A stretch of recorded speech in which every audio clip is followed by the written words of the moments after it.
Yo. I see my name up in lights. Go hard or go home, no slacking in my sector. Just forget about the fortune, forget about the fame. Speak your truth and let that be the reason they remember your name. Weight of the world tonight. Can you feel the pressure that builds inside? Can you feel it? Coming up tonight on Max Wrestling. After a weekend of back-to-back pay-per-views, did AEW come up short? Is it the end of the line for the Bloodline? And after more antics for Anon Mascaras, you'll get a bonus world title match tonight. And Beer addresses his loss to Kinny Killa. All praise be for Beer. Give him his fucking spot back. Give him his voice, damn it. It's Thursday, and you know what that means. Welcome to Max Wrestling, episode 430. This is your captain speaking, and I am joined, as always, by Cali's own El Jefe, Moses Marquez. One of us has less gold than last week, the other has more.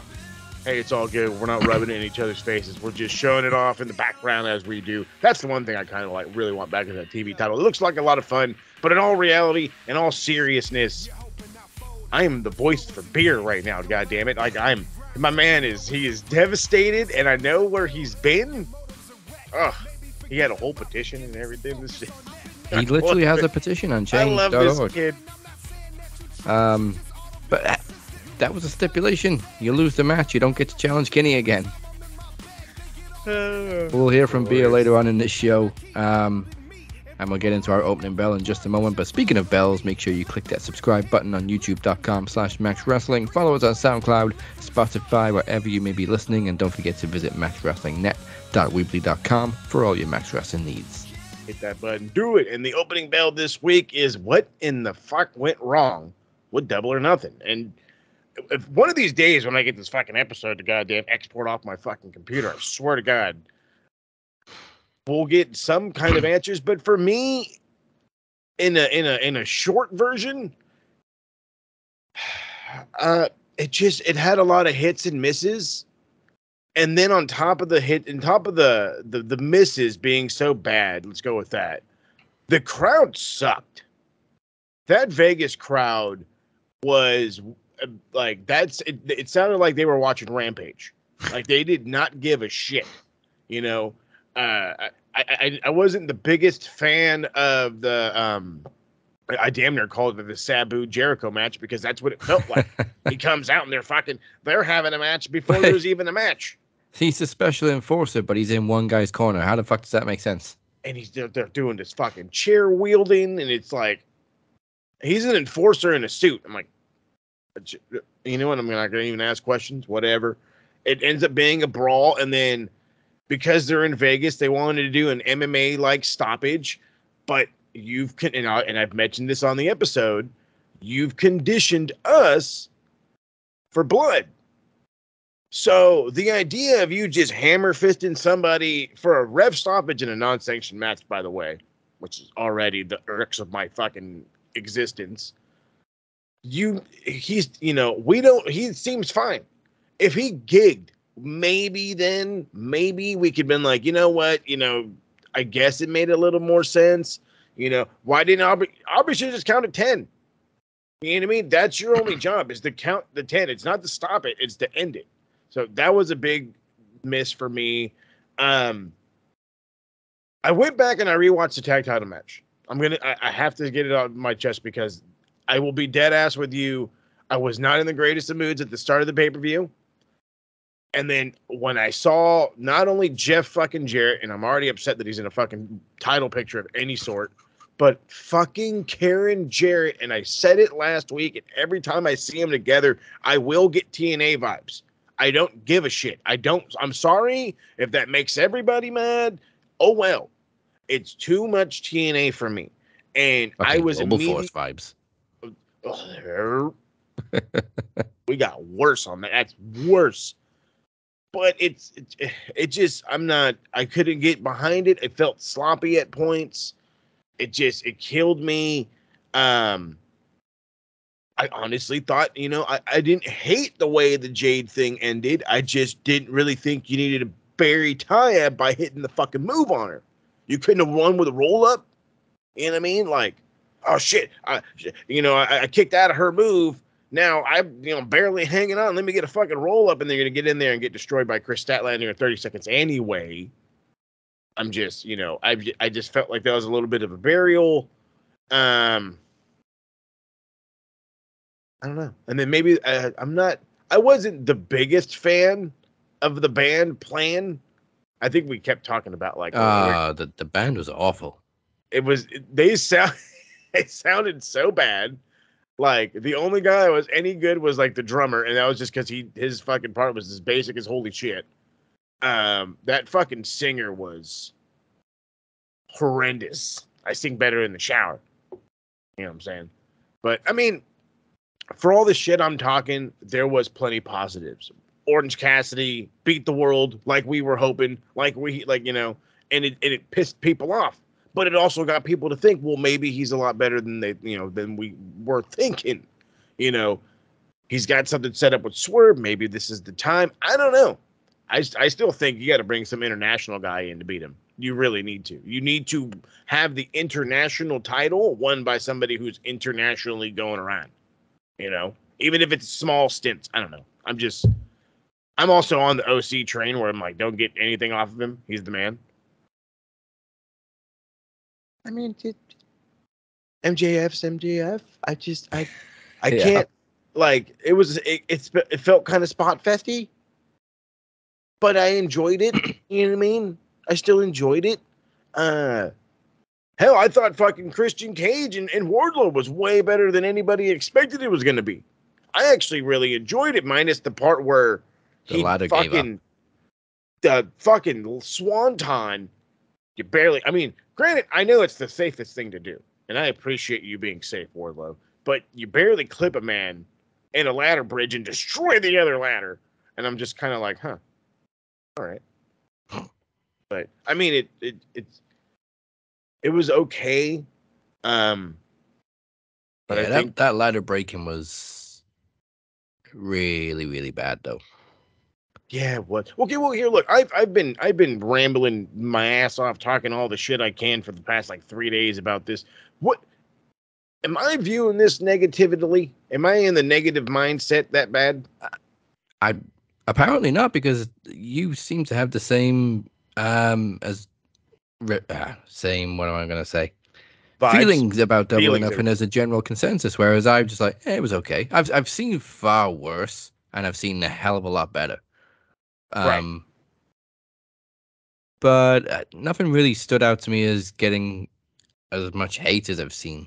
Like people saying this. I mean, you questioned whether it was the worst AEW pay-per-view ever. I think that still begins and ends with Britt Baker and fucking, what was that stupid cinematic match she had?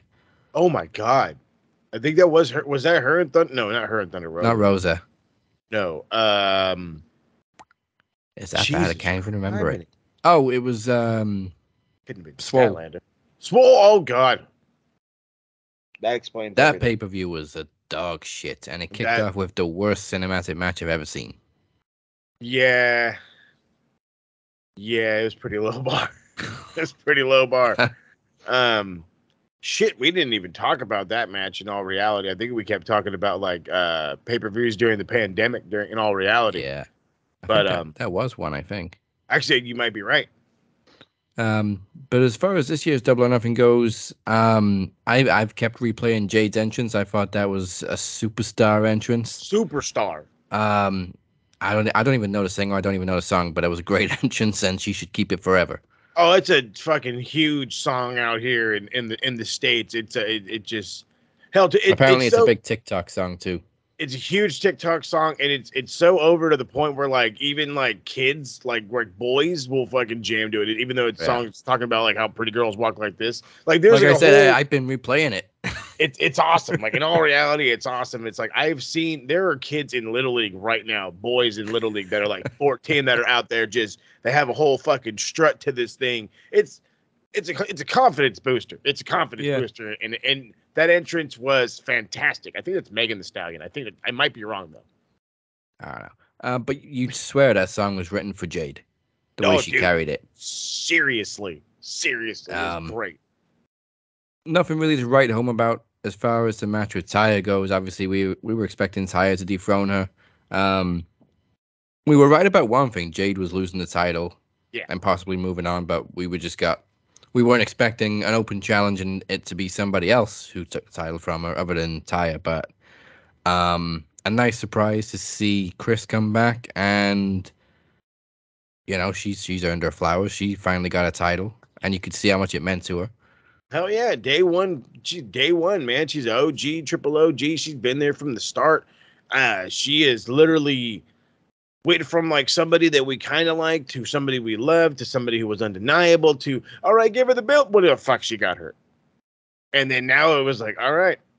I think it was Kyle, one of the guys in the TSK, was talking about her, like, oh, well, they kind of basically held the belt for Statlander. I was like, yes and no. I was like, I'm sure they thought like, okay, well, Statlander will be like the first one to take it off of Jade. But then they were like, well, Jade's got so much goddamn momentum, we can't stop this. Because in all reality, her 60 victories was awesome. And it worked perfectly for her. And rumor going around is now that she's lost, she's going to take some time off. And they're going to immediately try to bring her back as a face. You know what I mean? They don't want to really have her as a heel no more. They want her as a face, which would be great considering the fact that Toni Storm is the new AEW Women's Champ. Which, by the way, how fucking hurt is Jamie Hayter? She has got to be madder. I don't think anybody called that. Well, a few people in the comments did, but none of us on the show called Toni winning last week. Right. And it felt like you could tell it was a title change because Jamie's injured. It wasn't like a long-term plan to put the title back on Toni. No, I mean, yes and no. No, you're right. But I also think it's like it may be one of those things where it's like, okay, well, she's hurt, but she could be ready for like Forbidden Door. Yeah. Or heaven forbid, this is something they wait all the way out until August and go to Wembley with.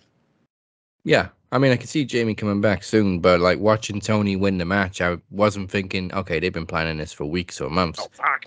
No. This was a knee-jerk reaction because Jamie's injured. Oh, yeah. Pull the trigger. Anybody but Saraya. But we did say a couple weeks ago it came out of nowhere when Toni challenged her to a title match. Yes. So it's like maybe it's been 2-3 weeks in the build for this title change. But sure. Toni's running with it. Last time she was a face, this time she's a heel, and she's still ragging on the whole temporary champion thing. That's right. Well, the interim. It stings you. It stings you when you get told that you were a temporary champ. So I can't necessarily blame her, but I don't know. I just the crappiest faction there is right now has a world title, but hey, it could be worse. Yeah, I think they're trying. It's just it doesn't seem to be evolving. It's just they're stuck in a rut. Well, they're giving off too many NWO, D-Generation, X, whichever one you want at this point. I mean, I'm more sticking with the NWO because like I'm not getting any dick and fart jokes until I start getting some dick and fart jokes. They are not the D-Generation X. You understand me? So for you fucking smirks out there on fucking TikTok giving me, they're like, no, they're not. There's no dick and fart jokes. We do get some naughty words from Saraya though, which got her a hefty fine. She's got fucking plenty money. She's probably paid it with Twitch money. Well, we're meant to be seeing her brother soon on Dark at least. Well, Dark's not going to be a thing much longer, but he's supposed to be getting some Dark matches. She keeps tweeting out that she's been working on getting Zach a visa.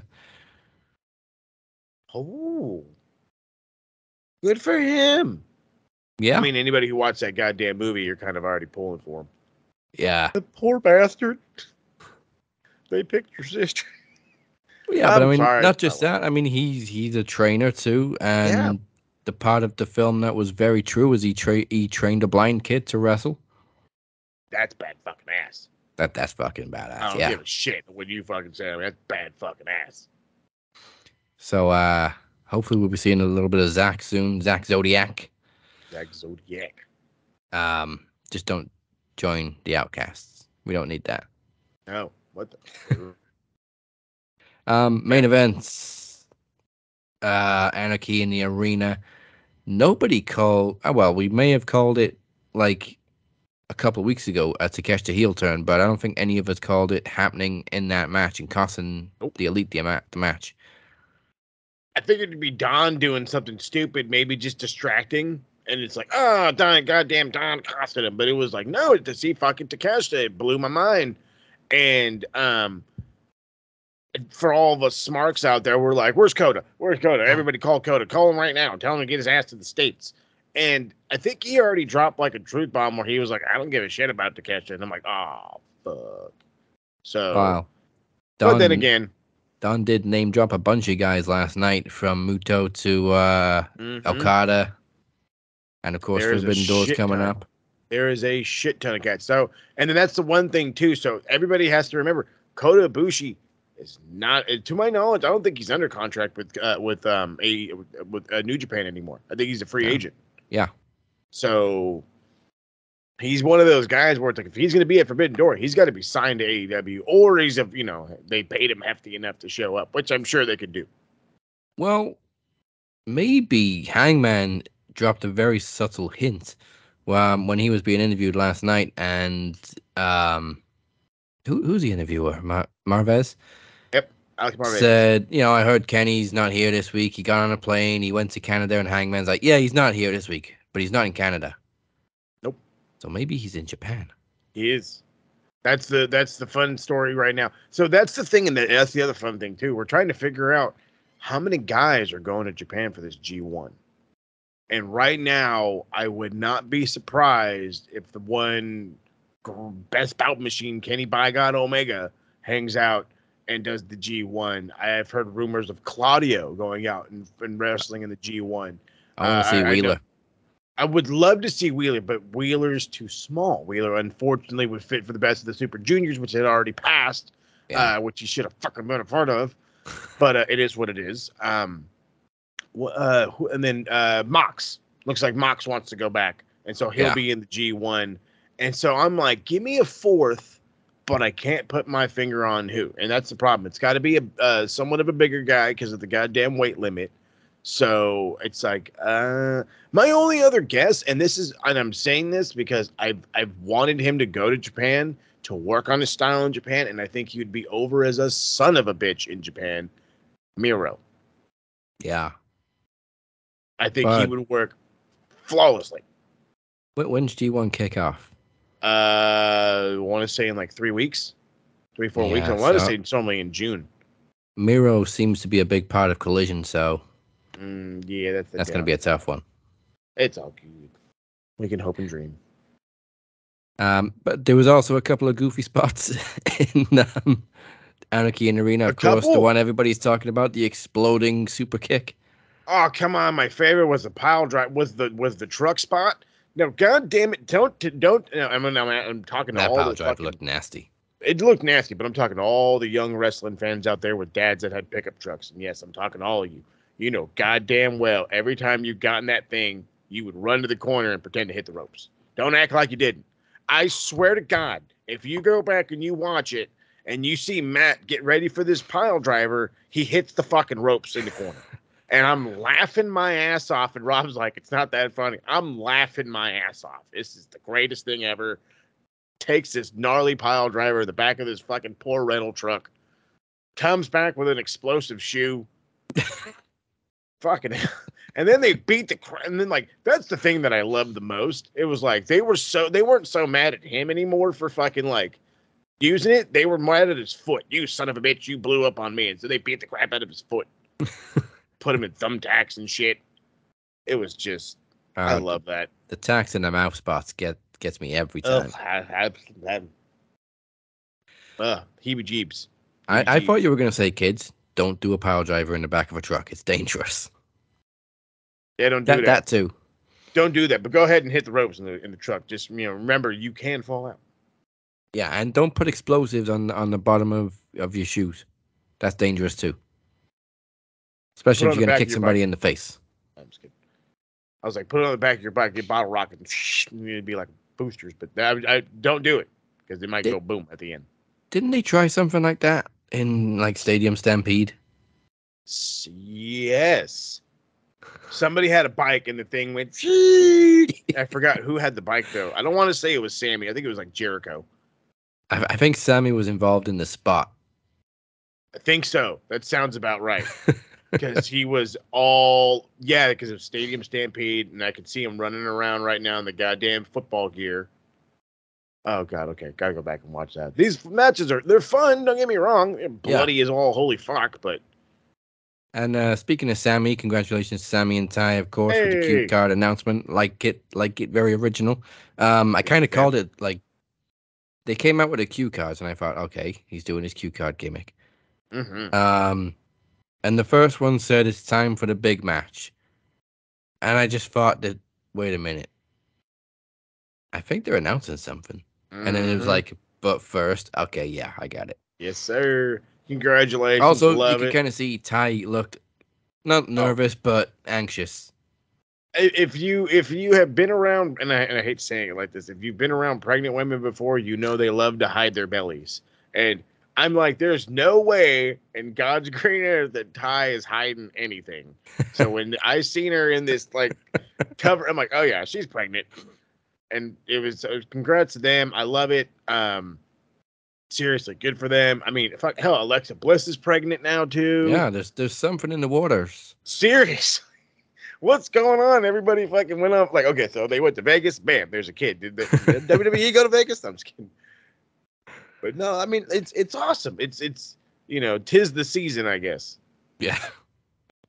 And it was nice. The camera cut to Jungle Boy, give him a little clap. But I also feel sorry for Jungle Boy because he's the only one that didn't really do anything special for his entrance. Nah, he just had his normal entrance. Sammy had the announcement. Darby had the video. Gear. MJF had the fucking chair from heaven. It's awesome. Poor Jungle Boy. He's just like, I got green on my trunks. Okay, Jungle Boy I got a cool entrance music. Yeah, that's true. And nobody sung it. That's why I'm like, when you know it's a bad crowd. That's what, like, how? I'm like, I'm seeing so many people. There's like 3 people doing this, and then everybody else is. And I'm like, the fuck are you doing? Then there was another dude, and I think this motherfucker ended up on fucking Twitter because of this shit. Or he was on Twitter spewing shit. There was a dude in either like the second or the third row, literally dead camera shot every time they went hard cam, who was always on his phone. Literally the whole fucking show. He would look up, see a move, and it's like, so what are you doing at the show, bud? Are you watching it on your phone because you're fucking that goddamn close? They come spit on you. And there was another super nervous guy. Every time they slammed into the guardrail, he got out of the way. I'm like, dude, would you fucking relax? It's not going to come caving on you. And if it does, who cares? Make some money. Those rails are heavy. Yeah, they're not going nowhere. Fucking idiot. So I feel like they made a good move in moving on after Double or Nothing on Dynamite last night. A few new things were set up. Bullet Club Gold, the Bang Bang Gang, going after FTR. Well, yeah, I don't know what the fuck their end game is with Ricky Starks, and I'm like, why you guys just keep beating up on Ricky Starks? Like, what did Ricky do, like that bad? Like, Juice fucking hates Ricky. Well, then again, Juice hates everybody. When he is mad at you, Juice screams like a fucking like a mad pregnant woman. Yeah. But I love him though. He's the fucking best. But he is loud. I feel bad for every cameraman that has to work with him. Jay must have earplugs every time he stood next to Juice and Juice is cutting a promo. He's just so loud. It's like I said, it's not like the worst thing ever. I like it. It's not like it's super negative. It's just he's fucking loud. He went from being the sign wielding weirdo that, you know, he was the hippie. Yeah, he was soft spoken to the still soft spoken Juice Robinson in New Japan at his beginning. You know, and the only time he ever got crazy when he started talking about the broken metatarsal. Yeah, you know? And that was still one of the best fucking promos ever. Yeah, it is. Juice went from save the world to fuck the world. That's right. It is the fucking shit. And then now He's gone. He's rock hide, and he's just Toni told him to go up to like 1,000. Not Toni Khan. Toni his fucking Tony Stone. She said go to 1,000, and he's like 10,000. And she's like fuck it. And so there you go. This is what we get, and it's all goddamn Toni Storm's fault. She must be backstage watching his promos, dying. She has to be. She has to be. Wonder if he screams like that at home. Who ate all the cereal? Oh, can't say I blame him. Right? What else we got set up last night? TK obviously announced the return of Punk at Collision, which none of us saw coming. Whatever. I love how it took Tony 3 weeks of consecutive announcements to tell us everything we already fucking knew months ago. We're starting a new show. It's called Collision. Okay, we knew this. Next week, I'm going to announce where it is, but we know it's in Chicago. It's in Chicago. Okay. Next week, I'm going to announce another thing about the show. It's going to be CM Punk. CM Punk's coming back, and we knew that. We knew all of this. Why don't you like leave it as a surprise? Like that's the thing that like killed me. Is I'm like, look, dude, and I ended up not being able to go to the fucking show, even though it was here in San Diego. But it was just funny because I'm like, another announcement. It's obviously Punk. Why not just let him show up? There's no shit. They're gonna go through it in Chicago without Punk. Oh my god! Why Tony Khan can't keep his fucking fingers out of his pockets or whatever? So he's got to say something, right? So you go 2 weeks? You go 2 weeks and oh my god, Punk's back, and then there you go. So then that way you pop a rating for week 1 and then week 2 because guess who showed up, Punk? Yeah, I mean, I heard it was because ticket sales are not super high. But if people knew Punk's going to come back anyway, what difference does it make officially announcing that he's coming back? True. Here's the other thing, and I need everybody to understand this fun part, and this is where the comparisons have to get, I guess, seen in real light all the time. So all you fuckers out there, here's the fun reality. Or I guess this is more for like the AEW, like it's like a harder pill to swallow for AEW. When AEW says they're coming to town, unless you are following the product through and through, most people still don't know what AEW is. I have multiple wrestling parents at the school I work at, and there's a lot of kids, and I was telling you guys going to Dynamite? You guys going to Dynamite? You guys going to Dynamite? And they're like, I got one parent, he kept asking me, he was like, yeah, he kept saying he was going. And literally yesterday, he was like, it's SmackDown, right? And I'm like, Dynamite. Well, what's that? AEW.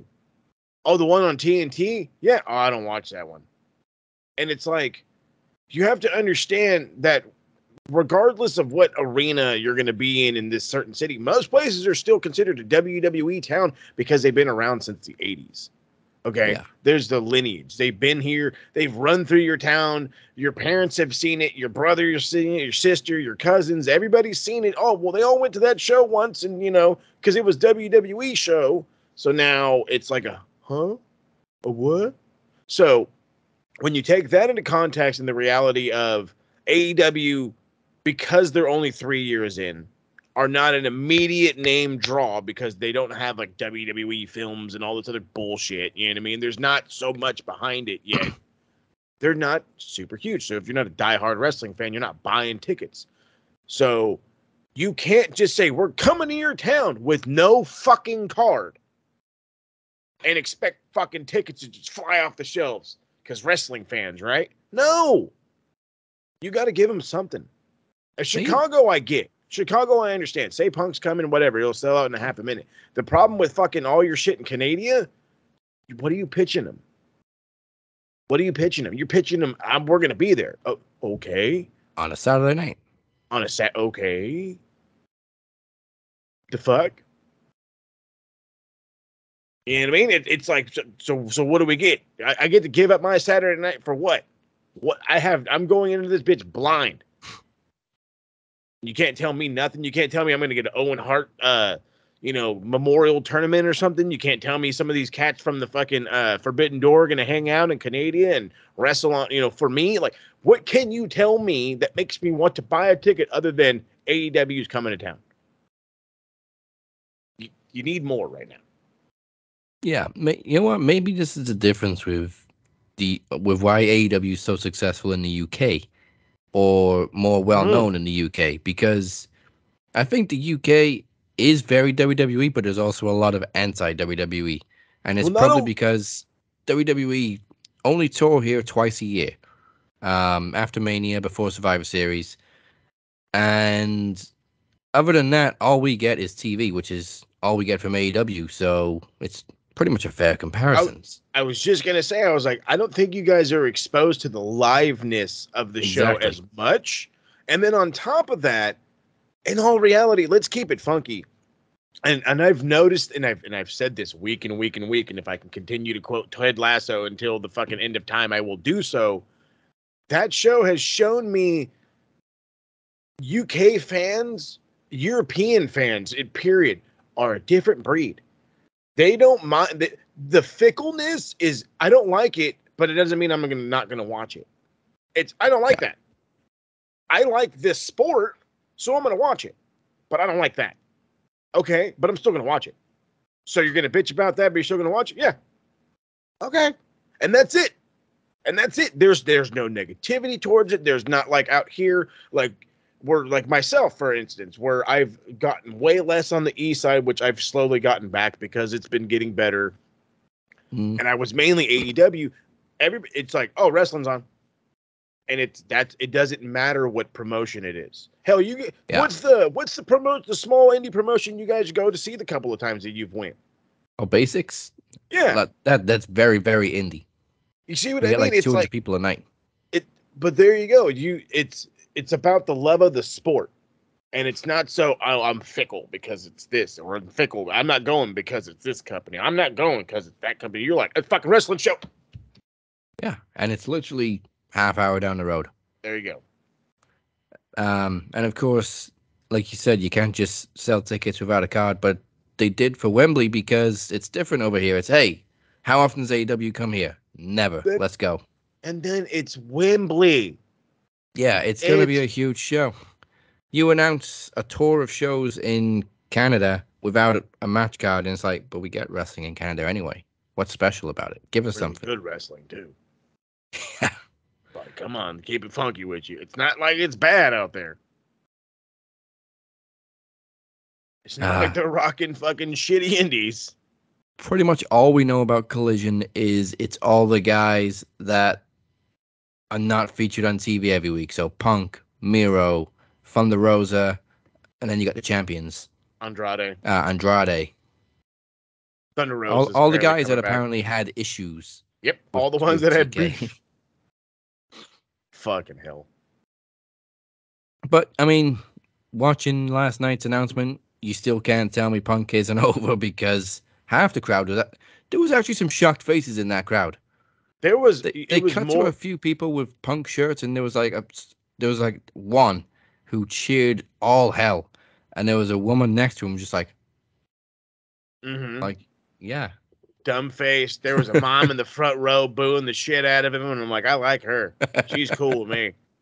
But that's also the fun thing too. San Diego is a vocal crowd. If we don't like it, we're gonna tell you we don't like it. And they did not. It was an indifference crowd, and I loved that. I was loving that part.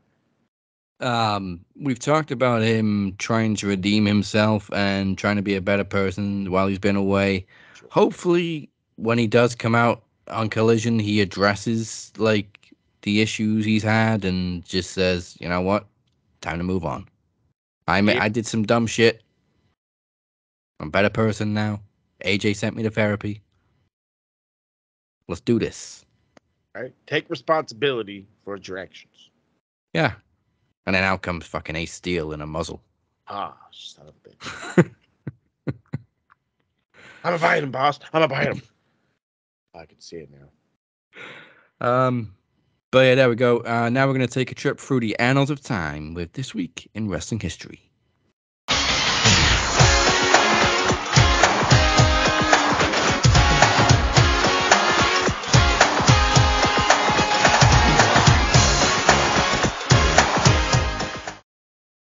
All right, May 26, 1997. The unlikely team of Shawn Michaels and Steve Austin became WWE Tag Team Champions when they defeated Owen Hart and the British Bulldog on Raw. They held the titles for 49 days until they were forced to vacate after Michaels was suspended for getting into a backstage fight with Bret Hart. Shocker. Right? If you weren't around or if you don't know about the 97 history with Bret and Shawn, they did not like each other. No, just fucking 90s period. These fucking guys didn't like each other at all. I swear to God, like fucking hell. They just, they thought they were the carbon copy of one another, I guess. I don't fucking know. Because they definitely could look that way. They both thought they were better than the other, and you could make a case for both of them. Fucking ain't right. Fucking ain't right. And then, of course, the infamous Montreal Screwjob. Oh, good stuff. Dark Side of the Ring. Go watch it. Yeah.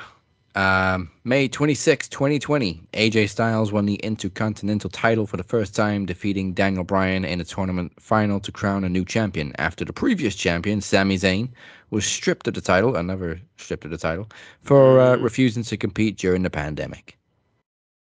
Safety, baby. Safety. Yeah. And then, of course, he came back and claimed he was still the champion, and we had the whole title unification thing with Shinsuke. Yeah. Sounds right. But obviously, this was the first time AJ won the IC title. He'd already won the WWE title and the US title, so this was pretty much world title and both mid-card titles. He still and then he went on to win the tag titles. He won tag with Omos. Oh, that's right, he did. Shit. The only one he hasn't won for a Grand Slam, well, a full Grand Slam, is Universal. I don't know if that's going to happen now, but then, of course, now we've got the World Heavyweight again, so the whole concept is fucked up again. Fucking ruined it. Kind of like us. Every time somebody gets close to Grand Slam, we move the goalposts and bring in a new title, but of course, you have every available accolade, including the old promo title. Somebody's got to make up a fucking title now. Let's do a secondary predictions title or something stupid. Right. We may have to create a secondary fucking MVP title because Travis has got a death grip on that thing. God damn, Travis. We're just gonna have to dub it the fucking, the Travis title or something. The fucking, the Walker belt. I don't know. The Walker ship. We're gonna have to come up with a junior heavyweight MVP. We'll make it work. Where are we up to? May 28th, 1988. We're going back to the 80s. At IWGP Champion Series, Owen Hart defeated Hiroshi Hase to become the IWGP, speaking of, Junior Heavyweight Champion, which he held for 28 days before dropping to Shiro Koshinaka. A little bit of history, yes. Owen Hart was a Junior Heavyweight Champion in Japan. If you didn't know that, you didn't know much about Owen Hart. I'll tell you what, like, anytime you do any research on Owen Hart and you type in the word Japan, the first 17 pictures, and that's not an exaggeration, the first 17 pictures you see, he's wearing the IWGP belt. Yeah, you thought Owen was beloved in WWE. You need to go and watch his New Japan stuff. Fuck, dude. Oh, my God. Talk about a white guy being over. And I've always said Owen was light years ahead of his time. You know what? Now that I really truly think about it, there's only been one more Canadian that's been more over than Owen Hart in fucking New Japan, and that's Kenny Omega. I will even say that Owen Hart was bigger then than Jericho was in his itty bitty stint. Damn. He was that fucking beloved. May 29th. 2000. Oh, God. You know exactly where I'm going when I say 2000. Just 6 days after winning the WCW World title on Thunder, Kevin Nash gave the title to Ric Flair, who then lost it to Jeff Jarrett on the same night. Yep. Fuck, I hate Thunder. Oh, my God. I hate WCW 2000. It's just an awful period. That was the guarantee. That was the one show that I kept watching. When I stopped watching Nitro, I kept watching Thunder. I don't know why.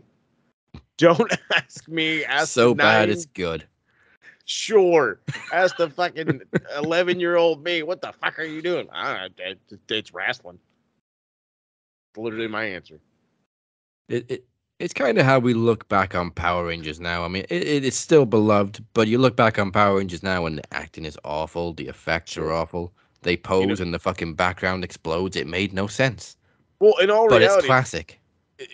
in all reality, like when you're like, oh, this is such a great show, and then you realize they ripped off a fucking Japanese series for so many years, you're like, oh, you guys, I don't give a fuck. I still like it. Not only did they just redub it, but they redubbed the same scenes over and over and over. And it was like 200 episodes of the same scenes. How do we get this? Of like a 12 episode series in Japan. It's like, huh? They got, fucking 200 plus episodes out of it. Like, oh my goodness gracious. And trivia, why does the Pink Ranger have a skirt, but the Yellow Ranger doesn't? Because in a Japanese series, the Yellow Ranger was a dude. Bing! Bonus points for you. Okay. Moving on. Sometimes. Back into wrestling. May 29th, 2014. After Paige was stripped of the title following her main roster debut, Charlotte became the second NXT Women's Champion after defeating Natalya in the tournament final, because of course. Right? Because of course. If I remember correctly, Rick and Brett were in the corners. Yep. And Brett had to watch a Flair beat a Hart again. I'm pretty sure he was like pissed off by how like crappy Natalya's sharpshooter was. He was like, what the fuck? Yes. I think that face is like a meme. I swear it is. Did my daddy teach you nothing? No. He's like, oh shit. The gym's failed you. We love you, daddy. May 30th, 2021, in the first full capacity event since the pandemic, AEW presented Double or Nothing, featuring Sting and Darby Allin's win over Men of the Year. I think this was Sting's, obviously his first match in front of a crowd in AEW, but his first like normal match. Right. Yeah, because he had the cinematic ones. Yeah, with Brian Cage and shit. Who was his partner? Hobbs. Was it Hobbs? Yeah. May have been Hobbs. I think it was Hobbs. Also, Kenny Omega defended the world title against Orange Cassidy and Pac, and Sammy Guevara kept the inner circle together as he scored the win against the Pinnacle in Stadium Stampede 2. Good for Sammy. Great moment for Sammy. Don't forget the card spot. Never forget the card spot. Well, I never forget. Obviously, it was Stadium Stampede, so they started it like backstage. I never forget that pop when Sammy, and I think it was MJF, came through the crowd, and the crowd just went nuts because obviously it was the first time they'd all seen him in a long time. And then for Sammy to get the win was great. Oh, yeah. Excellent moment. And then finally, today in history, June 1st, 2019, at TakeOver 25, Adam Cole defeated Johnny Gargano to win the NXT title. This would become the longest reign as NXT champion to this day at 396 days. Oh, baby. Which I think he still brags about. Good. As he fucking should. I mean, I don't see anybody really coming close to that. Not unless they want to keep Carmelo Hayes down there for a long time. But, I mean, in all reality, I'm hearing the Creed brothers are going to go up to the main roster. I'm hearing Braun Breaker's getting ready to go up to the main roster. So, they're cranking out their stars. Yeah. Because it sounds like some people are getting cut. I mean, how close did fucking Braun Breaker get? Oh, he was like a month away from beating it. Of course he was. But he's still there. Like, you could have kept the title on him just to... Because we know how much WWE love breaking their own records. Oh, yeah. I'm sure they got somebody else in mind. Well, if he was still champion now, he would be the longest reigning NXT champion. They fucked up. Fucked it all the way up. Maybe H and Sean still have too much love for Adam Cole. Hey, that's okay. That's okay. So that is all your history this week. Before we go any further, Beer was 3 answers away from dethroning Kinny Killa as Knowledge Champion, but it wasn't to be. Well, not one to take a loss lightly, Beer is less than pleased with his defeat, which now means he cannot challenge for the Knowledge title for as long as Kinny remains champion. And he's been campaigning all week long. There's a petition going, and he also has this to say. Let Beer compete.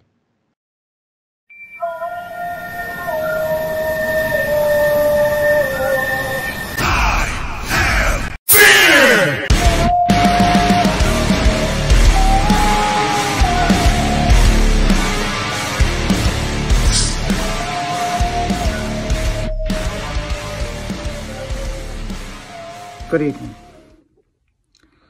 Full house. I lost. And judging that I lost by unfair ruling, I've hit rock bottom. I've hit severe rock bottom for my loss at Full House. The lowest that I've felt in a long, long time. I feel at the moment is about as useful as a broken condom. I've had it, well, but the only way is up, right? The only way is up. This is not the end. This is the beginning of a beer comeback. Oh yeah, I'm gonna be like a rocket going into the sky.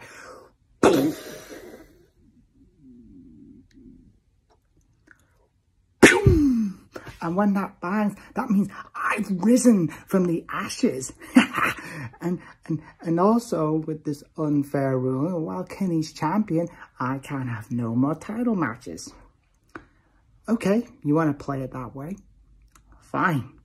So what I have done is I have launched a worldwide petition for this pathetic ruling to finally come to an end. And I've had some comments by a lot of people that have stood up for me. Okay, so let's get some of these comments.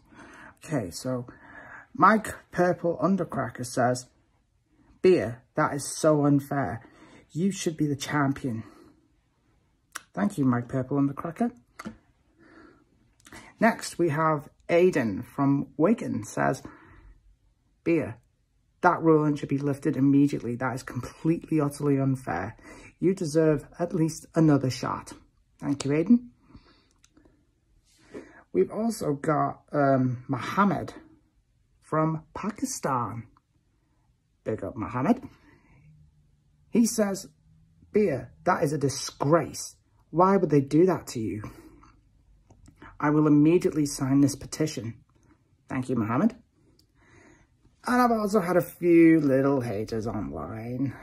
We have Gavin from Manchester says, shut the fuck up. You lost because you're a fucking gimp. P.S.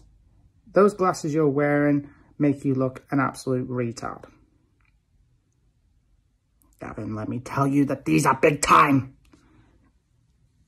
These sunglasses cost more than what you earn in a month. We've also got Alexandru from Romania says, shut up, you weirdo.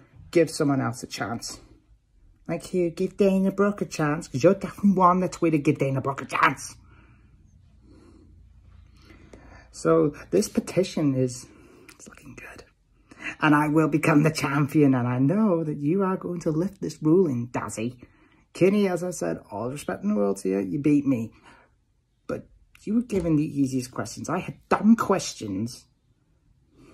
But anyway, it is what it is. But I know that you, Max Wrestling Podcast, you're going to lift it. And I will get my championship back. And I'm going to hold on to it forever and ever and ever. It's happening. Oh, we've got another message here. From Mike Cockschlong says, give Beer another chance. Thank you, Mike Cockschlong. Much appreciated. So when Big Time Beer becomes champion again, I'm going to move on to King of the Mic. And not only will I get my Knowledge Championship back, I'm going to become the King of the Mic. So roll on, King of the Mic. And then when I become King of the Mic, I will get my championship shot. And there's nothing you peasants can do about it. Well, unfortunately, Beer, I can't grant you another shot at Kinny because you knew the stipulations and you lost. But what I can do is give you a spot in the King of the Mic tournament for a chance to face your TV champion. because King of the Mic season has officially returned. It was supposed to be the first match this week, but due to the world title match getting pushed, you're getting both of the first preliminary matches next week. So with that said, let's unveil the brackets. Next week, you're going to get the debut of Chris Reed as he takes on Cypher. Plus, Beer enters the fold and goes one-on-one with Ted P. Dinero. And take it from me, Beer, that is not an easy hill to climb. Oh, sir. And then the following week, we're going to get Daniel Crimmins versus the lawyer, Chad Malcolm. Okay. And 3 weeks from now, the final of the preliminary matches will be your own El Jefe, Moses Marquez, reigniting that rivalry with the Phoenix. Come for that ass, Feeney. So one of those 8 will be your next King of the Mic. Only one, of course. Moses is a former King of the Mic. It's not easy. It's not an easy mountain to climb, especially now under television rules, baby. Don't forget that part. Television rules. Yeah, so unlike previous tournaments, there's no public vote. There's no judges. Your fate rests solely in your own hands. All you have to do is be the closest to 5 minutes. And the restrictions are no gimmicks, no camera cuts, no special effects, just you and a microphone for as close to 5 minutes as possible. That's right. I mean, it doesn't have to be like 4 minutes, 59 seconds. We're talking, you can go over 5 minutes as long as the other guy isn't closer to 5 minutes. So it's literally as close as you possibly can, over or under. That's right.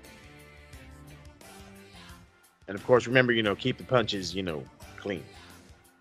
Yeah, let's not get too personal, guys, shall we? So that's your King of the Mic tournament. It officially begins next week with 2 matches. Let's go. Now, let's have a little bit of fun. Let's see if y'all can get there before we do. If Daz can guess the identity of this particular person, he going to have to cut a 60-second promo at the end of the show. Let's have some fun. It's time to guess the wrestler. I wonder who this could possibly be. Who is it? Who the hell is it? Guess the wrestler. He's the wrestler, better than all the wrestlers. All right, let's go jumping off the wall. AAA Hall of Fame, class of 2008, and he was a part of the tag team with Art Barr as AAA Tag Team Champions, also back in the 80s. He was ECW champion twice. Ooh. Also, he won the Best of the Super Juniors in 1996 and the Super Junior Tag League, which was known as the Junior Heavyweight Super Grade Tag League, because, Japan, with the Great Sasuke in 1996. Tajiri? No. Let's go, PWI. Comeback of the Year in 1999. Inspirational Wrestler of the Year 2002 and 2004. He was ranked number 2 of the top 500 in 2004, 81 in 2003, and was a part of the, another one with Art Barr as far as tag teams, ranked 18th all the way back in 2003. Where's WCW? Let's go WCW. Oh, wow, he really didn't do a whole lot of WCW. He was where did it go? How many time cruiserweight champion? 3-time cruiserweight champion? 2-time cruiserweight champion. Malenko. No, sir. 1-time U.S. champion. He won the U.S. championship tournament in 1996. Also Battle Bowl in 96. I'm going to kick myself. Let's see. All right. How much time we got left? 25 seconds. Shit. 25 seconds. Okay. Hall of Famer in 96. Tag team champion. 4-time, 2-time intercontinental champion. Ooh. 2-time European and a 1-time WWE. Here's tag team partners for the 4 times he's won it. He's won with Tajiri, Rey Mysterio, and a guy named Chavo Guerrero. Eddie? Yep. No, Eddie. Oof. Tell me you got it with like a second left. I got 2 seconds left. Oh, you And lucky. I don't have to cut a promo on Eddie Guerrero. Oh, you see what I mean? But I was telling you, I'm so mean for this one. Ah. Yeah, they pushed the shit out of him in 96 during Eddie the was WCW ECW champion? run. ECW TV champion. Oh, okay. Maybe that's why it took me so long to think about that one. Yeah, back in his, I want to say he was there in like 94, 95, back when they would just got ECW, just got Extreme Championship Wrestling, and then he ended up going to WCW. Yeah. We had the I was thinking, why have I never heard of Eddie Guerrero being an ECW World Champion? It's way back in the day. That's why. But the European champ. I didn't want to give away his tag partners because the second you say Guerrero next to another, and it's immediately your first guess is the other Guerrero. But when you said Ray, I thought Edge. Wait, no, Edge didn't have all that success, and he didn't wrestle in ECW. Right. But he made you think. That's why I was like, we'll save Guerrero for very last. But it was. Our bar rang a bell too, though. Oh, that's right. He did because he was. They were partners for a fucking minute. So, yep. Lucky for you, no promo on the great Eddie Guerrero. Thank God. And that's another one taken too soon, too. Our bar. Telling me. Hey everybody, it's the interview queen Alicia Atute here, and you are currently listening to the Max Wrestling Podcast. It's time to take it to the max. Welcome back to the Cap and Mo Show. We're here every single Thursday. Don't forget to like, follow, subscribe, wherever it is you may be joining us, and head to the website, maxwrestlingnet.weebly.com. Still to come, the new world heavyweight, the freaking world heavyweight champion, Seth Rollins. The bloodline crumbles, and my world title is finally on the line. Yeah, but first, it's time for stupid shit people say online. This is shit Mark say. God damn it.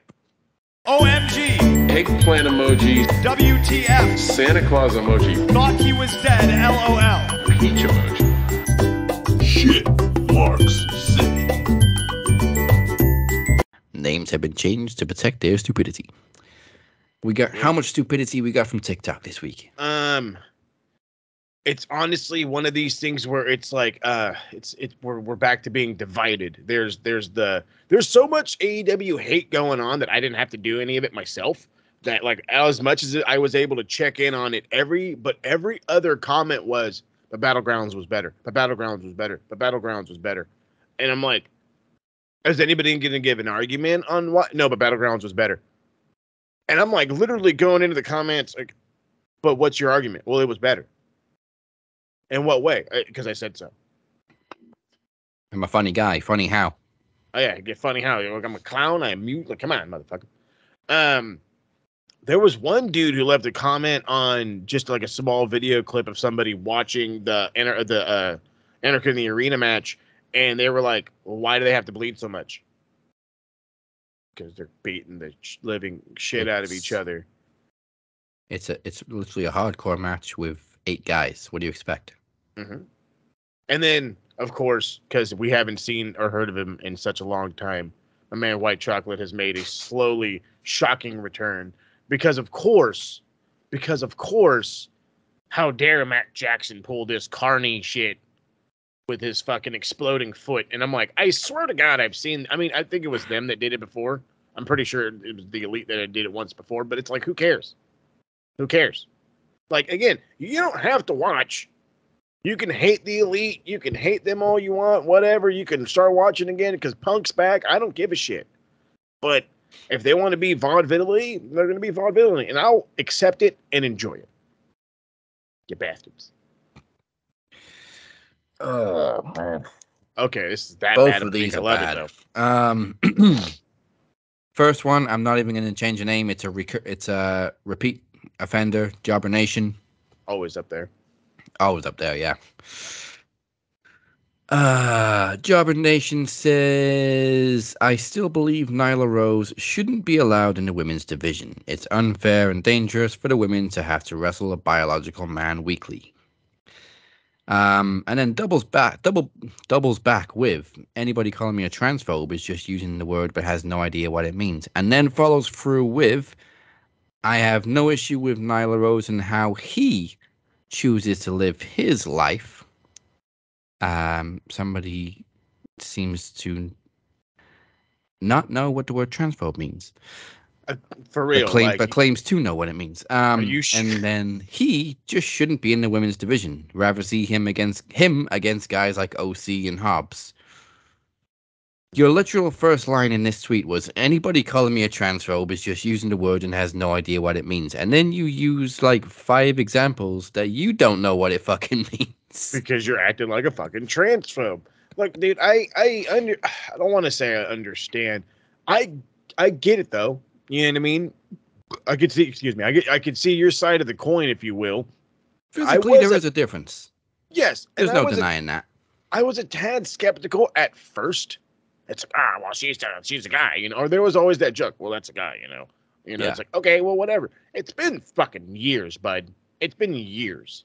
Okay. And also, here's the fun reality. If we really have to live in the land of no sunshine and rainbows, you know what I mean? If we have to live in your fucking black and white world because, you know, whatever, and people aren't allowed to fucking express themselves, then let me put it to you like this, homie. There's fucking ladies in Japan right now beating the shit out of men. Do you understand me? Beating the shit out of... Go watch Asuka back in the day. Seriously, go watch her and fucking Minoru Suzuki and tell me that these fucking ladies are in danger. You know, tell me that they're in danger. I'm in danger. Are you kidding me?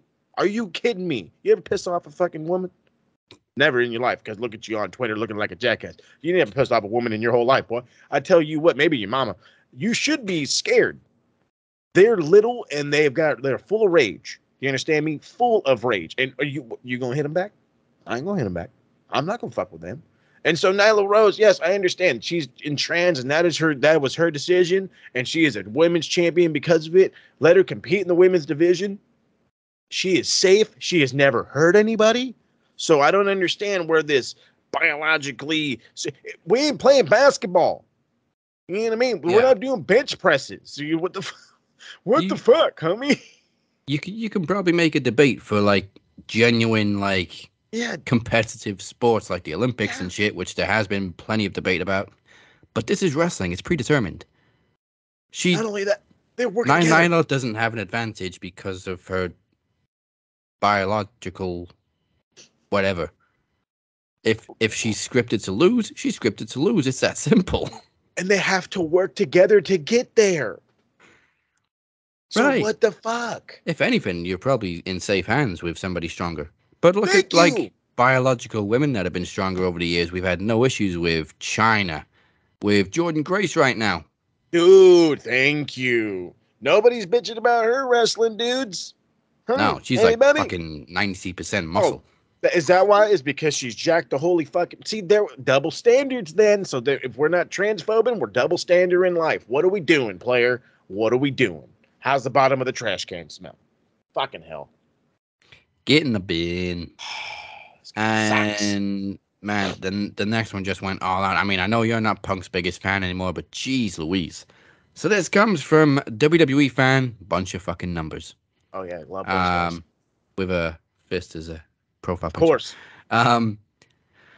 CM Punk is a fucking cancer and should fucking die. I hope nothing but harm on him and his whole family. I'm glad that starting June 17th, AEW is going to die. Die, AEW, die.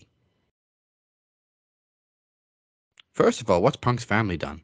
Wait, no. Who hurt you? I don't give a fuck about anything you said right now. That was a cry for help. Who hurt you?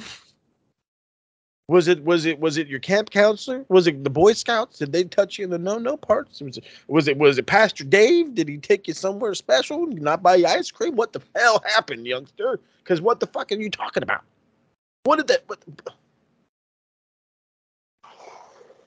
Oh my goodness gracious! Look, dude, I don't like Punk anyway. Like, and you're 1,000. I don't wish harm on nobody.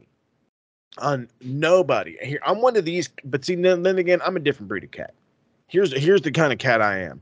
I could have all the beef in the world with you. All of it.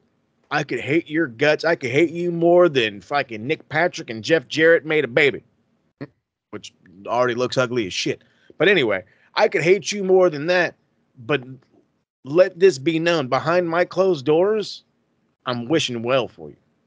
I'm hoping you nothing but success, even if it means in spite of me, because I don't want nobody to be out there. Deep down, yeah, I hope you fall in a ditch. You know what I mean? I hope you trip on the fucking curb and smack your face. Yeah, I don't want you to fucking die. I don't need nobody to die. I don't need nobody's family to get hurt. I don't need the puppy to get hurt. I don't need AJ to get hurt. What's the fuck that gonna do?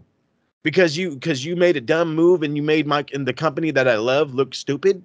Yeah, I'm not happy about it, but I don't need you to fucking die. Yeah, I'm not happy that you're a big announcement and a quote unquote draw for the fucking for the nerds out there that only want to look for names, you know, instead of quality wrestling. That, you know, whatever. That's on them, and let that be for them. But we don't need to be wishing extra harm on nobody. On nobody. You want to be mad, bro? Be mad.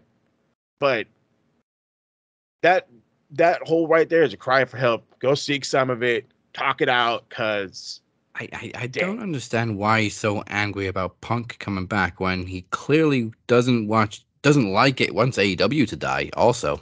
So you and ain't is clearly watching. Just a WWE fan. So why do you care? That's the other thing that kills me is why is it so? Is it because you're mad that he's not coming back to the E? Oh, Then he'd get pop mad. like a motherfucker if Punk came back to the E. Exactly. So then get mad at Vince and Papa H for not letting him go, for not letting him come back. Yeah, Vince. At least Triple H shook his hand. Thank you. Don't get mad at fucking Punk because I'm hoping gonna go lay on his and, you know, squash, or hopefully they have squashed his whole shit and we can all go back to making bread. You know. And it's like, whatever. That if that's what it is, it's a partnership, baby. This is a business at the end of the ball game. Let them make money. If it's, again, like what did I just say to start this whole thing? I could hate you from closed doors, but if you're helping my company grow, if you're helping do something, I'm wishing you well. Do it. You know what I mean? Build AEW up. For real. I'm not gonna watch you. I'm gonna shit on you. I'm gonna call you Pepsi Phil instead of CM Punk. But I don't need to wish no death on you. You can get in the bin and then get on the phone to a counselor. No, not the bin. Is there like a fucking freezer in the morgue this guy can sleep in? Because Jesus Christ. Also, I just realized how funny it was that Kenny got on a plane and left the country just for the announcement that Punk was coming back. That's right. He heard Punk's back. He's like, shit. I'm not even going to be in the building, but Punk's not fucking going to. No. Oh, yeah, I'm gone. Fuck this guy. Oh. But no, in real life, hopefully they can work it out and work together, because we're still owed a Punk versus Omega match. Fucking A right, god damn it. We're also owed Punk and Tanahashi from last year. Hey, yep. And I'm sure we're gonna get. There's, you know what? And here, Punk hater right here. There's a lot of Punk matches I'm hoping to see. There's like Punk Okada. There's Punk Night. Look at all the New Japan names. Punk and Ospreay. Think of all the other guys. There's a lot of cats that Punk could work with. I just need him to hang out and not be an asshole for about 3 years. Get your matches in. Hang out on commentary. Retire, and then just retire from the business. And this isn't even like top level Punk. This is Punk, not over the hill, but not as good as he used to be. No. But I mean, he was out of the ring for 7 years. But hey, what was I gonna say? The way I feel about Punk is how Travis feels about Jeff Hardy. Mm-hmm. Well, I mean, I feel the same way about Jeff too. But like, you love the guy, but he keeps fucking up, and you're just like, God damn it! How many more times can I forgive you? No matter how many times they fuck up, you're still riding with him. Yeah, love it. And every time it happens, you're just like, for fuck's sake, come on, man. You're like, bro, I just defended you yesterday. Yesterday, bud. It is exhausting defending you. But we love you. All right. That is it. They are marks, and that's the shit they say. Thank you to everybody that joined us for Full House last week. Our next special event is one of the original Max Wrestling 5, Trivia Takeover 8. It rolls your way June 29th, and it asks just one question. Who wants to be Knowledge Champion? After Kenny Killa managed to overcome Beer once again and remain Knowledge Champion, he now goes on to defend the title against the lawyer, Chad Malcolm, in the first ever Champions Mountain.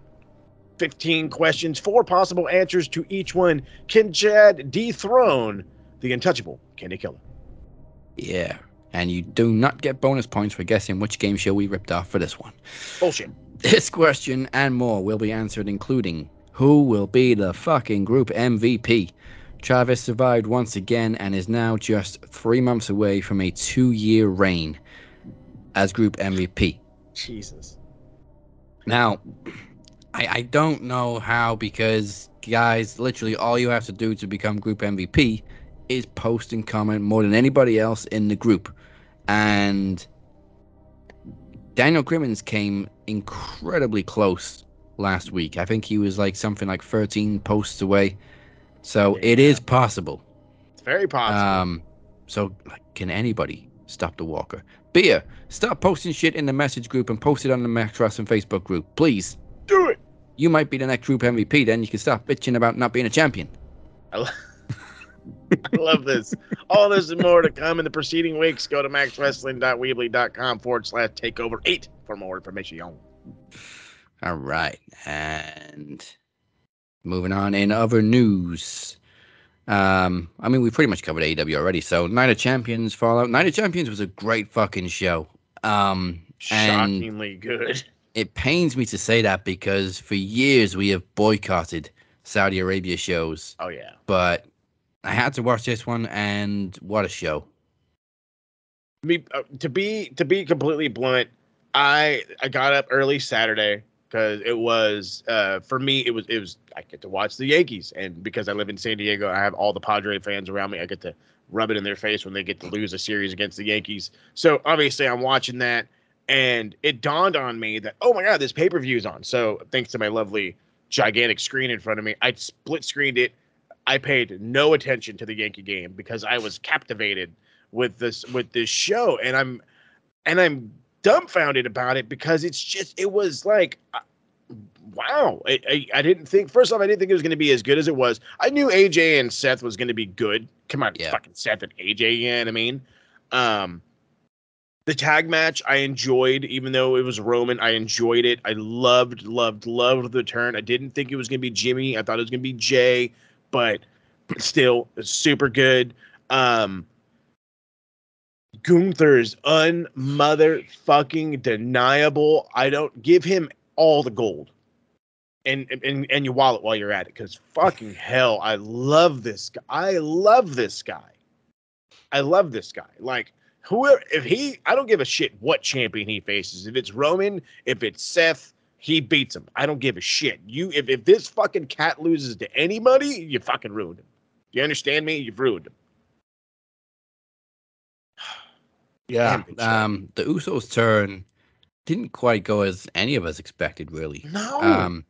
I was adamant it was going to be a chair to the back because obviously that's what happened with the Shield. That's what happened with Sammy. Mm-hmm. And I also got the dates a little mixed up because the Shield broke up in June, not May. So it wasn't exactly 9 years, but it is coming up, I think next week, maybe. Oh, damn. Okay. Pretty close. Let me take a look, actually. The Shield breakup was... Oh! It's 9 years tomorrow on SmackDown. So hopefully we get a chair to the back tomorrow to mark 9 years since the Shield broke up with the Bloodline breaking up. So Jay...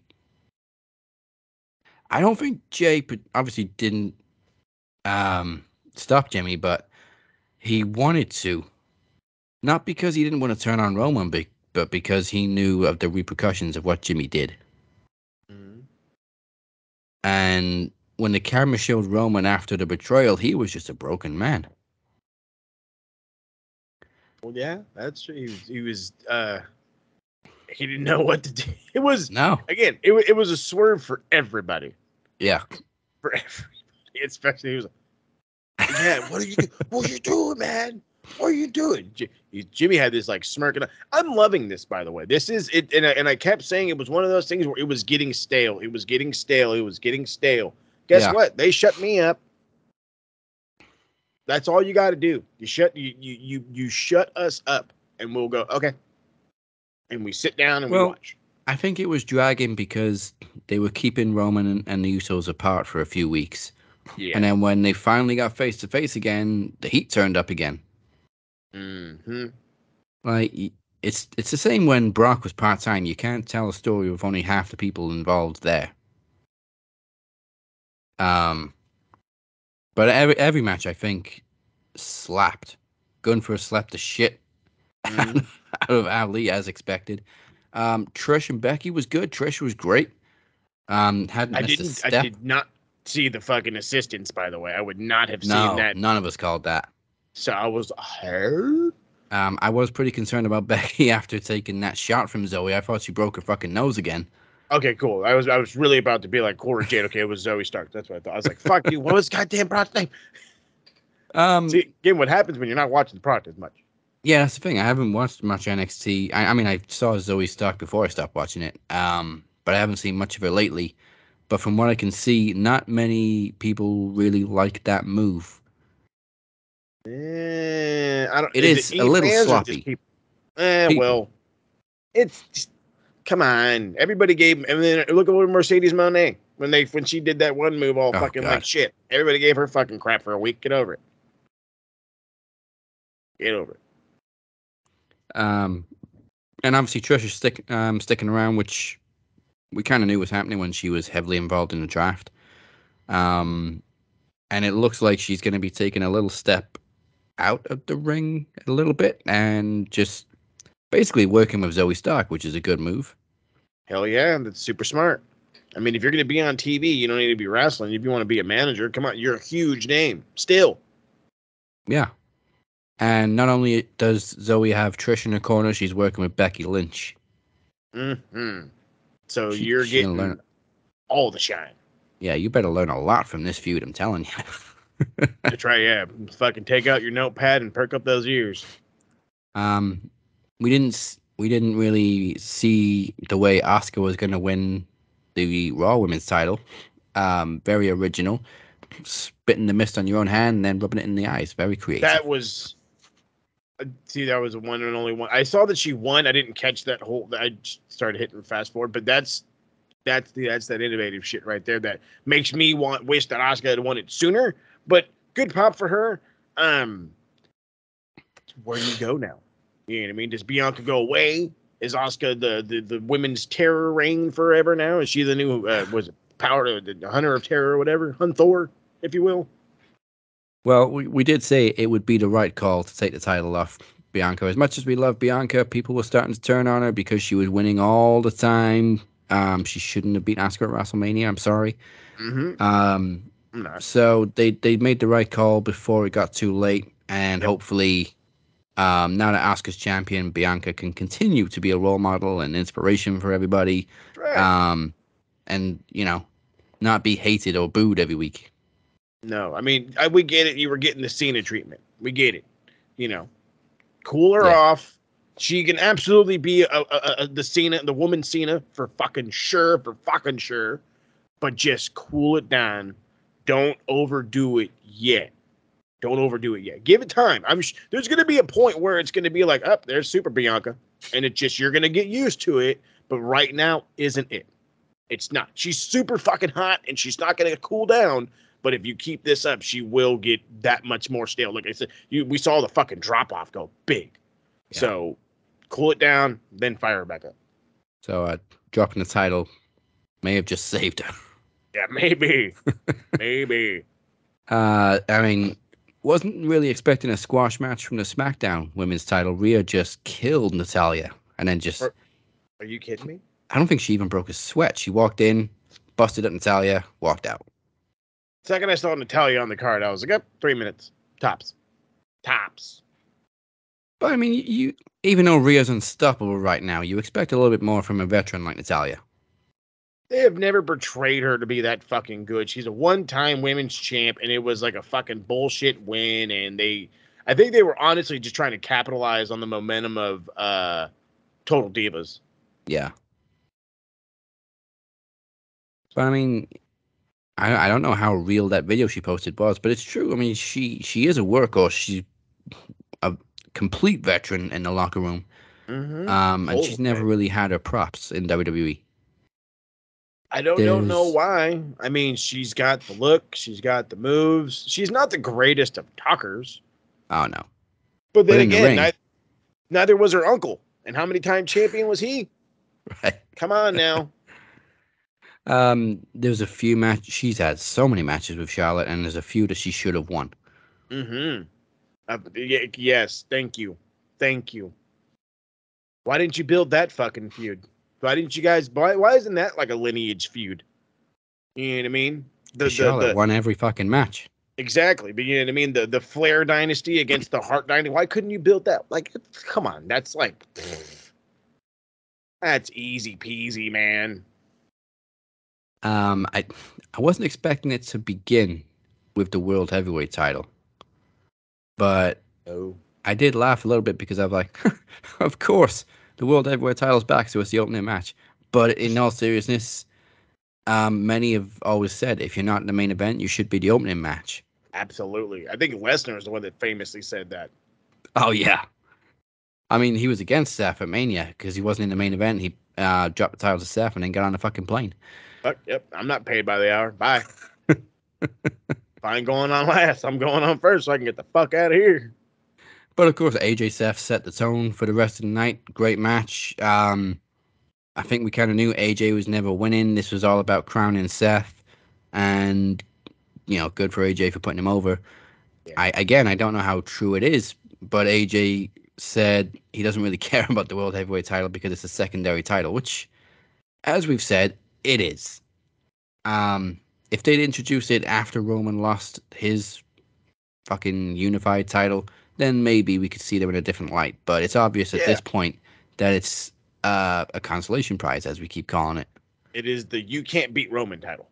It is, exactly. But that doesn't mean Seth can't do great things with it, or that it doesn't look great on Seth, because it does. Yeah. It's not like a harp like that. It's a we refuse to decrown Roman, so here's the belt for everybody else. Right. Everybody else who's good enough to be a world champion. Bingo. And it was a nice touch for Triple H to be the one to hand him the title because, when you look at that belt, you associate it with Ric Flair, with Dusty and everything. Mm-hmm. But you also really heavily associate it with Triple H. Big time. Big time. In the 2000s, that was Triple H's belt. I mean, hell, he was fucking handed it. You know what I mean? It was handed to him. So it's like, yeah, dude, every time I see it, I don't want to say he's the first guy I think of. Obviously, I think of Flair. I think of Dusty. I'll think of the older 80s guys, but like seeing The Rock with it was weird. You know what I mean? But it's like, oh, well, he was WCW champion, but, they used that belt, or the world heavyweight champion, and they used that belt. It always looked weird. For H, it looked like that belt was for him. Yeah, he carried it well. And I love that it's back in a way where it's you know what I mean? They're continually passing on lineage, and it's good. I like it. Just, we got to get rid of this narrative of the second tier title, so Roman loses ASAP. Please. Thank you. I need to know if they've made their mind up now on if it continues the same lineage or if it's a new world title. Because I read two different posts. I was going to say, I could have sworn they had posted this whole gimmick where it's continuing its lineage. Yeah, so and then there was one right after where it was like, no, it's a brand new title because they referred to Seth as the first World Heavyweight Champion. And interesting. That makes me apparently, yes, it's a brand new lineage. It's a new title. Okay, I mean, I guess. I'm not really surprised because WWE have 6 different fucking tag team title lineages. There's WWE tag team title, there's World tag team title, there's SmackDown World tag team title, there's Raw tag. They keep making it up. Yeah, they keep making it up as it goes along. And then you got the women's title. Before they split between Raw and SmackDown, it didn't continue the lineage of the original women's title. Then there's the Cruiserweight title. WWE just keep coming up with titles with the same names and then giving them new lineages. Whereas it would make so much more sense if you just continued. Well, didn't they do that, though, with Cruiserweight? They just fucking adapted the name and just said, now you're the WWF Cruiserweight title? Yeah, it's 2 different title histories. Oh, they do. So, crazy. The one that came from WCW finished in, 2001, I think? 1. Oh, damn. Well, ended on 1, then it became the WWE Cruiserweight title. But it continued the same lineage, and then whenever that stopped, I think it was late 2000s. I think you were right. And then when they brought in the purple title, it was a brand new title history. That's right. Anyway. Forgot about that. So Seth is your first ever World Heavyweight Champion of this version. Until they tell us next week that it's different. until they tell us next week, hey, he's the new champion since Randy Orton. Make up your fucking minds. Make up your fucking mind, God damn it. It's going to be when or if Randy comes back. I was the last person to hold that title. Okay, so now it's okay. Got it. But yeah, that's a different topic. We don't know if Randy Orton is going to wrestle again. That's a whole show, honestly. Yeah, it is, and it's not a very nice thought to have either, because we could have already seen our final Randy Orton match. Sad. So sad. Hopefully, it's all speculation, and we see him back in the ring soon. Like, when was his last match? Because it was when he was still teaming with Riddle, when they were tag team champions. Oh, yeah, I think you're right. I don't want to say he had a singles run or anything. I think, I still think they were tag champs.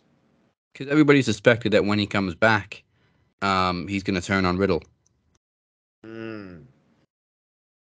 Maybe.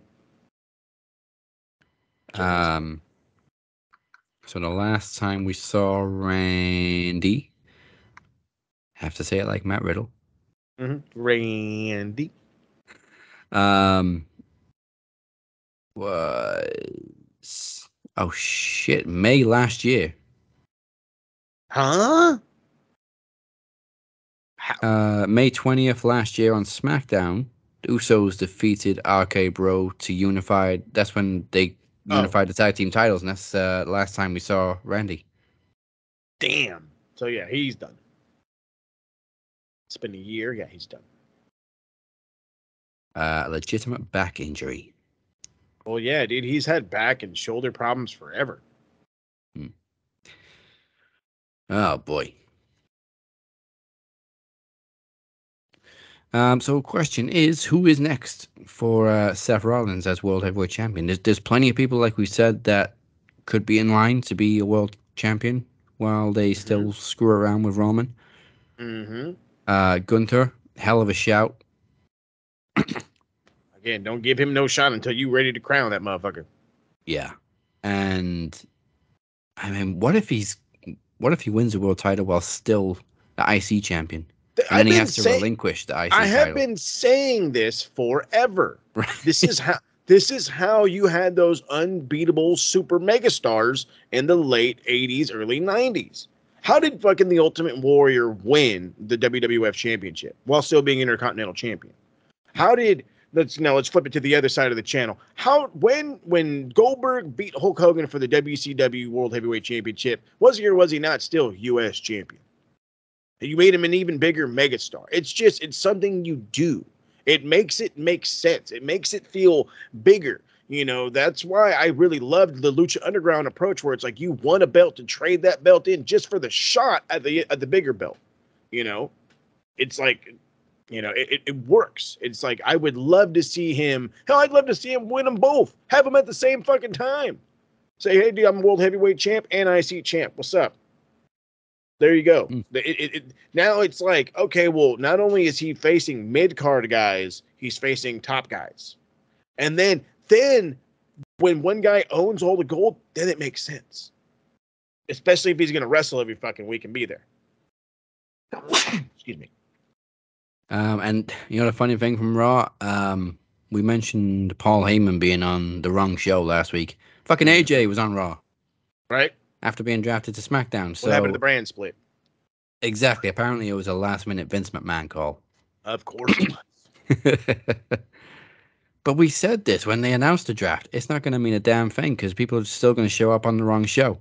Yep. Because AJ not only showed up and had a segment with Seth, but he had a fucking match. Right. I was going to say, it was more than a segment. He wrestled this motherfucker. Oh, stop telling us you're splitting the brand if you're not splitting the fucking brands. If you're on the show, if you're on SmackDown, stay on SmackDown. Yes. Not that I don't want to see AJ. Or it's not that. It's just, don't tell me you're making a brand split if you're not brand splitting. Fuck. Oh man. Killing me, Smalls. All right, so let's find out this week's Geek of the Week. Pencil neck geek, grit-eating freak, scum-sucking peahead with a lousy physique. He's a one-man, no-cut, losing streak. Nothing but a pencil neck geek.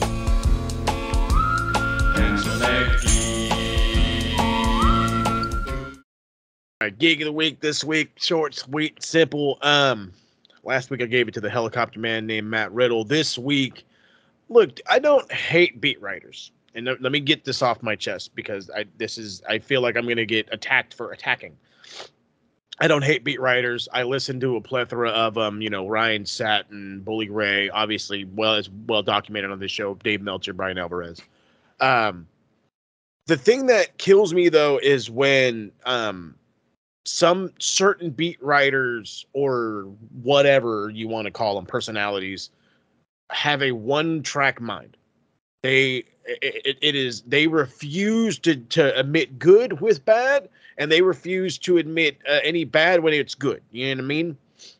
Dave Meltzer has done this before. Brian Alvarez has done this before with AEW, WWE. If they like it, they like it. If they don't, they don't. And they'll tell you both things. They'll tell you the things they liked about it, and they can tell you the things they didn't like about it. I have never once heard Jim Cornette say the same thing about anything. I've never heard him praise the things that he likes about an AEW show while then shitting on it. I've also never heard him praise AEW, period. So let me just go with that. And it's all coming off of his lovely review of the show, but it's this lovely tweet that I have to use because this is what kills me. This is what tells me that all you give a shit about is your fucking narrative. And you know what, dude? You've made plenty money off of it, so I can't give you too much shit. So to quote Jim Cornette, I don't think I've ever seen a multi-car pileup that lasted 4 hours from the opening brake pump until the last skid mark was laid down until last night. Now, I admittingly had said that this was probably the worst AEW pay-per-view there's ever been. The TSK has a fucking review. One of these days is going to hit this goddamn network because, obviously computer problems. But within all of that, as much as we talked about how bad it was, we could talk about the positives. As much as we could talk about where they went wrong, we talk about where they went right and how they could have did this better rather than that. We compared and contrast. We talked about the pros and the cons. We also found reasons to like the show. When you have a one-track mind of, I'm going to bury this company because I don't like their owner, because I don't like this guy, because I don't like that guy, you make people have a certain way of thinking. And the last time I checked, that's what cult leaders do. And right now there is a plethora of motherfuckers that are gladly going to drink the Jim Cornette Kool-Aid. And it's like, dude, you are what's wrong with wrestling right now. You are what's wrong with wrestling. It's not the Bully Rays. It's not the Dave Meltzers. It's not the Ryan Satins. It's not the, I can think of any other fucking shitty guy out. It's not the Kevin Nashes. It's not even the Eric Bischoffs. It's the Jim Cornette. It's the Jim Cornette is what's wrong with professional wrestling. And if I'm wrong because he has such history in the history, why do you guys shit on Dave for being a historian? Pot, this is the kettle. I don't. Jim Cornette, another Geek of the Week nomination. One of these days, boy, you're going to be Geek of the Century, I swear to God. Yeah, he's always in contention. Every week, baby. And now for this week's Best of the Week. Come on.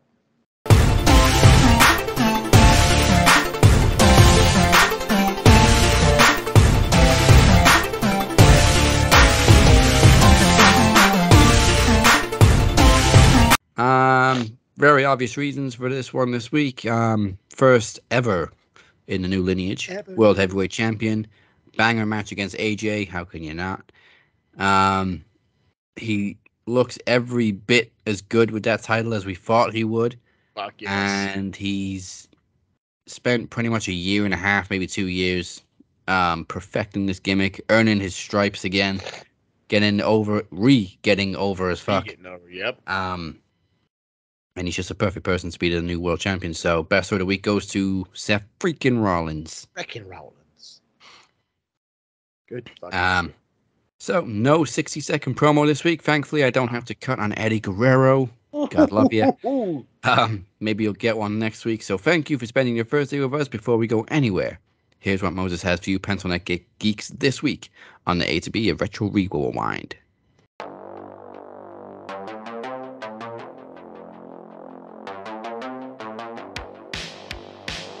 Right, a whole lot of stuff coming, actually. So again, we have a show done. The TSK did a review of Double or Nothing.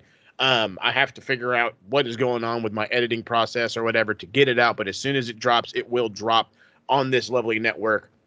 And we're going to try to come back within the next 2 weeks to give you a Forbidden Door card, and then hopefully within another couple of weeks after that to help build a Wembley card. So TSK is going to try to make special appearances as often as we can. The start of the Impact review, we haven't set a date for that yet, but that is officially going to be the thing. So as of right now, Retro Rewind is just going to be full-blown on pause. It may or may not come back, but if anything, we're going to keep the name and just, switch it from Retro Rewind to like Retro Impact or something like that. So we'll have to figure it out. But those are the changes coming.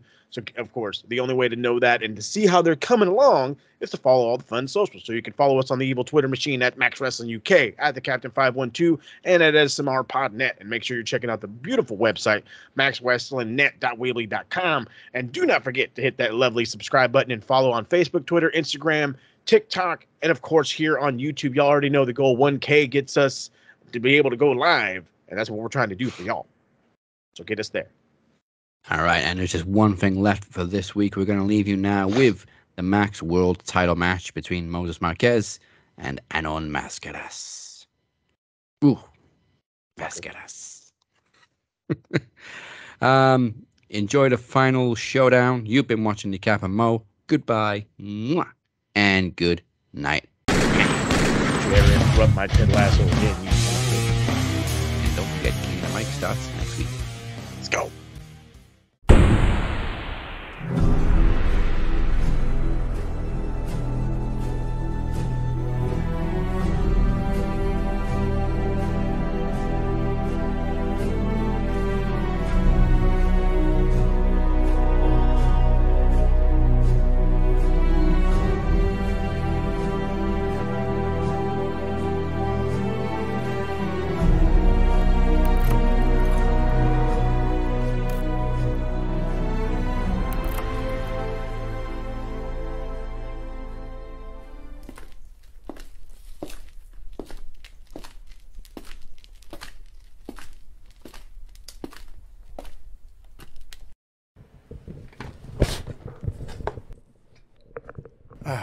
Finally time to watch the new episode of Ted Lasso. Go. Alright. Let's get this started. The fuck is my cursor?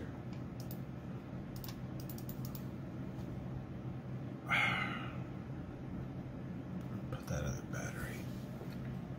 Oh yeah.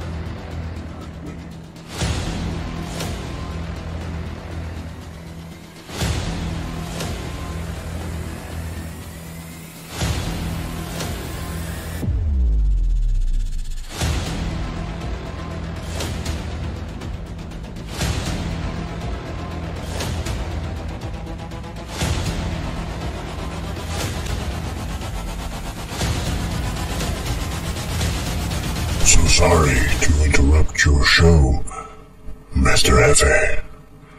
But how else are we supposed to have about if you're busy watching television? You're a day early, bud. But if you're ballsy enough to interrupt my show, ballsy enough to get your ass kicked. My, what a temper on you. There's an old saying that not everything can be solved with physical violence. Let's just say physical violence. My love language. I'm just trying to show the love. Quick-witted. I like that. I have always admired that big brain of yours. So how's about we put it to a test with, say, a little game? The only game I'm gonna play is smack around the masked freak as he cries like a baby back bitch. Movie references? How clever. Hold on. So you want me to play a game? What's in it for me? How about your world title? I'll forfeit if you can complete one simple task. All you have to do is defeat all the members of the NDO. And I'll forget all about our little secret. Okay. Let me get this right. So, you interrupted my show to quit? I'm so confused. Gold is not what I seek. It is not what controls me. However, the truth is what shall set you free. What the fuck are you on about? I hold the trump card. Accept my challenge and remain champion. Or decline it, and not only do you lose your title, but you just might lose it all.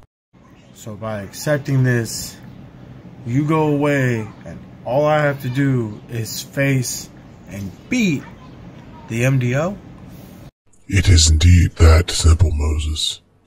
Defeat them, and no one will ever know what I know.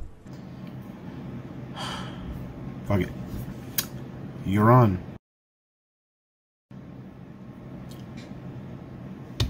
Okay, well, I guess I can watch Ted Lasso now, but... Okay, I have to figure out what I gotta do, because now... I have to figure out how I'm gonna beat my own guys without pissing them off. Just to keep this asshole quiet. Fuck.